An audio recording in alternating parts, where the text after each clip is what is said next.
Praise the Lord. So I bless the Lord Almighty for a glorious day like this. I pray that as we want to go to another section, the Lord will bless you in Jesus' name. So Movement from Heaven is not a church. It's just a movement to ensure that the kingdom of darkness is completely depopulated. Let us pray. Father, we thank you so much because of the life you have given to us. We pray that your word this day will benefit our lives. You will prepare us for heaven. Make us fit for your kingdom. Help us that the devil will no longer have power over our lives completely in the name of Jesus. Thank you, Heavenly Father. In Jesus' mighty name we pray. Today, I want to speak to you on something very, very important. In fact, I'm sincere with you. This is a sincere revelation that the Lord gave from scriptures, and I want to open it up to you. So please, I plead with you, this is just going to be a 20 minutes or 25 minutes message, and we are going to go straight to the point, and the Lord will be ministering to your life, will be speaking to you specifically, and I'm sure at the end of this section your life will never remain the same again in the name of Jesus. I'm talking to you on the craftiness of Satan and the slavery of men. The craftiness of Satan and the slavery of men. I'll read from Genesis chapter 3. I'm going to read in verse 1. And I'm going to be very picky about my reading. The Bible says, now the serpent was more subtle. Now the serpent was more subtle. Now, this passage, everybody knows. If you're a Christian, you've been going to church, you know that this serpent referring here is the devil. The Bible called the devil the old serpent. The old serpent who has been going about deceiving the world. So this serpent here is the devil. So let me read it again. So now the devil was more subtle. So now there's something we all need to realize as Christians when we are making declarations. Satan, you are under my feet. Satan, you cannot defeat me. Satan, you are under my shoes. Satan, I'm over you. Satan, you are this, you are that. Yes, very, very true, very, very correct. But there is one thing that we all need to realize in Christian faith, that before you were born, even before your father's father was born, this being called Satan has been existing. He was in heaven with the angels. So he understood so many things while he was in heaven. And when he was thrown down to earth, that knowledge was not taken away from him. That's why you see Satan still knows the Bible. He was quoting Bible for Jesus in the New Testament when he was giving temptation. So God did not take the knowledge away from him. So he still knows so many things that many of us today do not know. That's why there's this subtlety about him. I'm going to show you many things in the scripture. Now, I want to look at the craftiness of Satan and the slavery of men. Now, let's start with the very first thing that Satan did in his endeavor. The very first thing that the devil did in his endeavors. Like the very first thing, he had to make sure that this thing was done. That was capturing the first man and the first woman, Adam and Eve. It's in Genesis chapter 3, if you read from verse 1, it talks about the fall of man. How Satan was able to craftily and subtly grab Adam, grab Eve. I want to tell you something this day. In life, everybody is a slave to something. In life, everybody is a slave to something. You are either a slave to something good or you are a slave to something bad. You cannot be on the fence. No matter who you are, you may be a pastor, you may be a priest, you may be a bishop, you may be a professor, you may be a doctor, whoever you are, I don't care. But every human on earth is a slave to something. That's why if you look at yourself very closely, there's a particular aspect of your life that ever since you were very young, you have tried everything possible to bring it down. It has refused to go. That's where the slavery is. That's what you need to watch out for this day. That's what I'm talking to you about, the craftiness of Satan and the slavery of men. What is the way forward? That's what we want to look at. But we want to look at what has happened in the past. How has Satan been carrying out this craftiness? How has he been exhibiting his crafty endeavors? What has been his crafty attitudes? What has he done in time past? How did he do it? And what were those things he did that we need to watch out for today, so that it doesn't happen to you, it doesn't happen to me? One thing you realize in scriptures is that Satan does not go after ordinary men. He targets head, he targets the roots, he targets foundation. I want to take you through just a little family in the Bible. It's a family. It's a family in the scriptures. A very popular family in the Bible that you know. I will start from their great-grandfathers. Then I'm going to just do a little bit of, in the next few minutes, I will run into that family. Then you see the slavery that ran through an entire family from the head to the bottom. It's in the Bible. A very popular family in the Bible. That thing was very dominant and it affected them negatively. Negatively. Of course, this cannot be positive. It will shock you to know that this family I'm talking about is a family of Abraham. The family of Abraham. In Genesis chapter 20, something happened there to Abraham. And it's something that every one of us need to take attention to. Abraham lied to a man called Abimelech. Abimelech was a king. Abraham told a lie. And that lie was to save his life. Yes, of course. But a lie is a lie. Call it anything. Either the lie is to save your life, or to save your job, or to save your finances, or to save your family. A lie is a lie. Abraham told a lie. Genesis chapter 20, he told a lie. Do you know that Isaac in chapter 26 told the same lie to the same man, Abimelech, on the same matter? It happened to Abraham. Abraham told a lie. His very own son, Isaac, told a lie. And they were telling major lies. Major, not a, people say small lie, big lie. These are major lies. When you tell a lie to a king, that's a major lie. It started from Abraham. It passed to Isaac. Are you seeing how the thing is going? How slavery runs through a family? How the devil puts men in little bondages that they don't even realize that there's a bondage, that there's a problem somewhere. It passed to Isaac. Now, Jacob also told a major lie in scripture. You know it. I am Esau, whereas he is Jacob. He told a lie that jeopardized his life entirely. Jacob told another. So you see how it ran from Abraham to Isaac to Jacob, and these were men who, if we are both praying, oh God of Abraham, Isaac, and Jacob, because these are supposed to be key men in the kingdom of heaven. Of course, God forgave them because they later came to realization. They asked for forgiveness. Of course, scripture recorded that Jacob himself, when he went before the Lord and said, I will not let you go unless you bless me and all that. A change came, fine. But there was a problem. Now, let's continue. Abraham told a lie. Isaac did. Jacob, I'm telling you, major lie, not just a little lie that they tell on the major lies. Passed to Jacob. Now, even Jacob's children now also told another major lie. A big one. A bigger one. Where is thy brother Jacob? Thy brother Joseph? We know not. We know not. But we found his garments.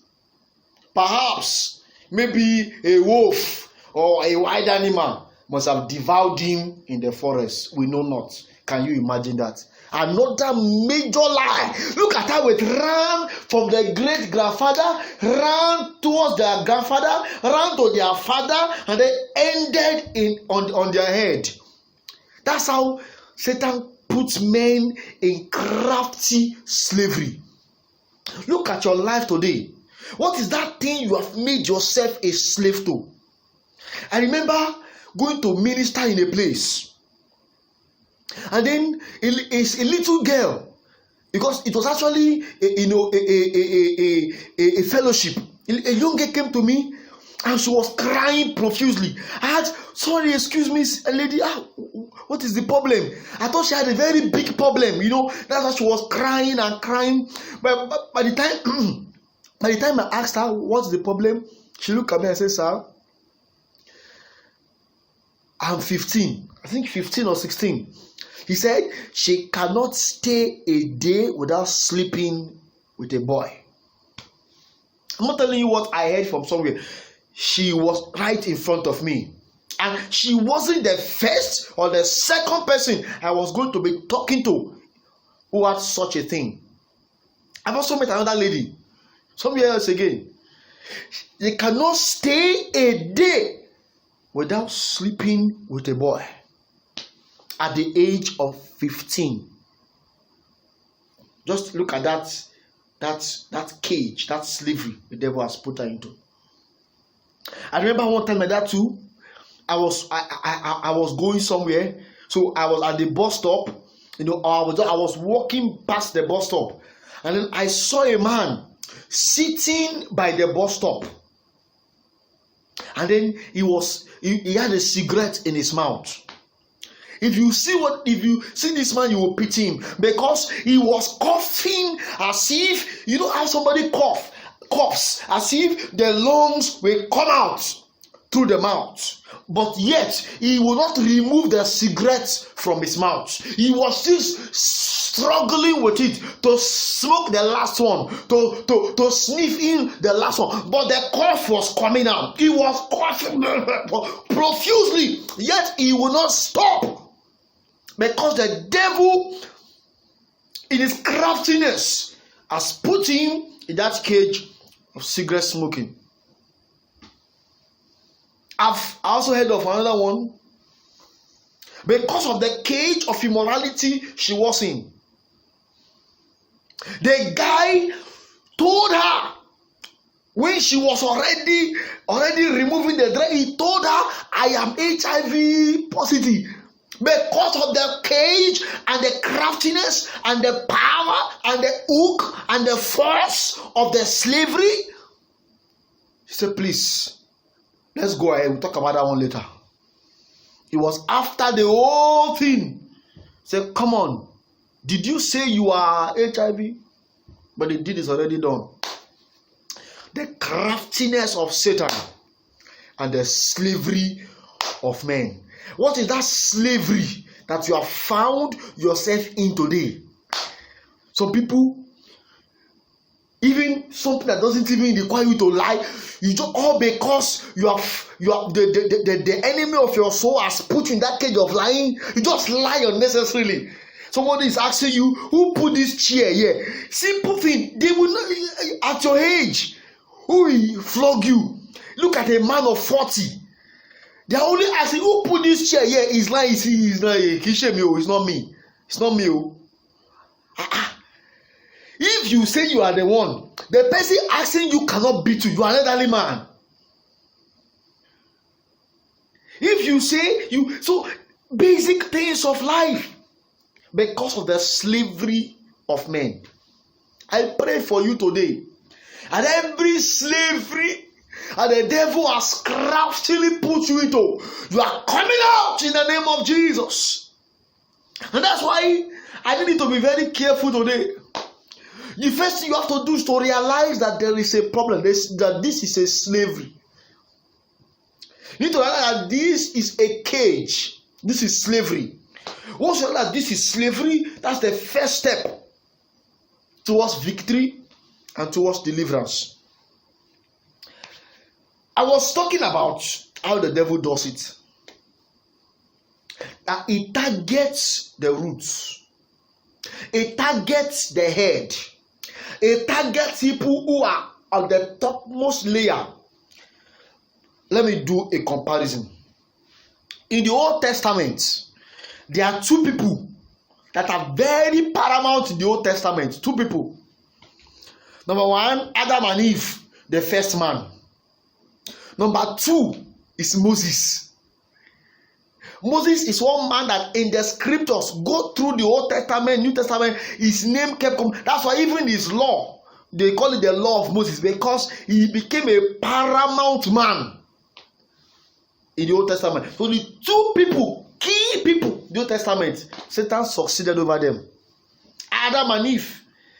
Of course, he knew very well that if he can only make Adam and Eve to fall, he has captured the whole world. He has put man into slavery, and he succeeded. He succeeded. Satan knew so well that if I can, he will have gone after Methuselah or Jima or any of those people that came up after Adam and Eve, all those other the generation of Adam. He did go after them. He knows that once he can catch the first and the topmost and the head and the root, he has caught that entire generation. So that's why he subtly and craftily and carefully went after the top people, the first man and the key man in the Old Testament. The first man, Adam and Eve, he succeeded. Put the whole man in history into slavery. Thank God for Jesus. Then he also went after Moses and stopped him from entering the land of Canaan. Went after Moses, ended his ministry abruptly because of anger, uncontrollable anger. The anger that started from the land of Egypt, how he killed somebody. Then he did not take note of that anger. He carried the anger into the land, into the wilderness, and went to manifest it there. And he terminated his ministry and ended him there in the wilderness. He did not get to where God told him he was going to get to. You know what? Man has the prerogative. We can decide, we can choose that you want to be a slave or you want to be free. Come to the New Testament. The two key people in the New Testament. Number one, the one that brought salvation, Jesus. Number two, the one that Jesus put as the head of the church, Peter. Those two people, Satan went after them. Satan went after them. Jesus, you know, he brought the first temptation, did not brought second, brought third, because he did not, he does not go after. Where did you hear the Bible that Satan went to tempt John or James or Philip? Yes, they had temptations from Satan, but he did not focus on them like he did to Jesus and to Peter. Peter won, he went after him. Peter denied Jesus the first time, deny him again. Even after that, and then after Jesus had even died and all that, he said, let's go fishing. Jesus had to appear to him and say, Peter, what are you doing? Come on, go after men. Thank God for the Holy Ghost that came and changed the course of things. I bring good news to you today. It's not bad news. Whatever slavery you have found yourself in, it's not the end of the world. No. It's not the end of life. No. It's not the end of your story. No. Your story has just started. Your testimony has just begun. Don't stop there. Make sure that today, as you are hearing me now, as you are listening to me, make sure you decide in your heart that I will no longer be a slave to Satan. Come on. It starts from a decision. Of course, you have to be able to acknowledge that there is a problem. Then you make a decision. Then a determination. Then diligently seek after God in prayers. I'm telling you, every chain of slavery, every power, every shackle of slavery, every force of slavery, that thing that pushes you and drives you and makes you do things against your will, it's the slavery of man, it's the craftiness of Satan. If you will open your mind, open your heart, close your eyes, close your mind to the devil and begin to bind it. Open your heart to the blood of Jesus. Let the blood cleanse you. Let the blood purge you. Let the blood purify you. I'm telling you, you will be free in the name of Jesus. That your time has come. Your day has come. Don't give him a chance. Don't give him a chance. Don't give him a chance. Don't give him a chance. Don't give him a chance. Just confess the sin. Accept Jesus. Tell him you are tired of being a slave to Satan. Tell him you are tired of being a slave to sin. And I'm telling you, deliverance will come in the name of Jesus. Deliverance will come in the name of Jesus. Make sure you are praying. Make sure your eyes are closed. Make sure your mind is open to God. I'm telling you, you will be free. You will be free in the name of Jesus.